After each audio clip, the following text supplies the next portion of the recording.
ቤት በባንክ ስትበደሩ ማወቅ ያለባችሁ አራት ወሳኝ ነጥቦችን ዛሬ እንመለከታለን። የመጀመሪያው ማወቅ ያለብን ኢንተረስት ሬት ሲሆን ምን ያህል ነው ኢንተረስት ሬቱ የሚለውንና እንዲሁም ደግሞ ይሄ ኢንተረስት ሬት እስከ መጨረሻው ከፍለን እስከምንጨርስበት ጊዜ ድረስ ቋሚ ነው ወይ የሚለውን ነገር ማጣራት ይኖርብናል ማለት ነው። ምክንያቱም በየመሃሉ ማሻሻያዎች ሲቀየሩ አሰራሮች ምናምን የባንክ መዋቅሮች ሲሻሻሉ ያ ነገር ኮንስታንት ነው ወይ እስከመጨረሻ ድረስ ኢንተረስት ሬቱ የሚለውን ማወቅ ይኖርብናል።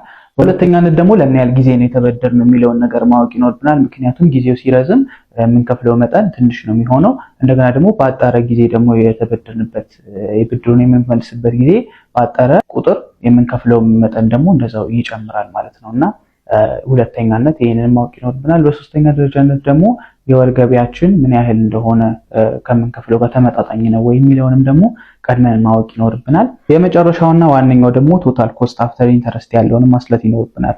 ቶታል ኮስት ማለት ከወነ ወለዱ በጠቅላላ ሲመጣ መጨረሻ ላይ ያለው ሂሳብ ማለት ነውና ለምሳሌ 10 ሚሊዮን ብር ቤት ብንገዛ ከነወለዱ እስከ መጨረሻ ሲከፈል ያለው ጠቅላላ 20 ሚሊዮን 30 ሚሊዮን ሊሆን ስለሚችል ያ ነገር ያዋጣል ወይ የሚለውን ነገር ቀድመን እንደዚሁ ማስላት ይኖርብናል ማለት ነው። ይሄንና መሰል መረጃዎች እንዲደርሳችሁ ይሄን ፔጅ ፎሎ አድርጉ።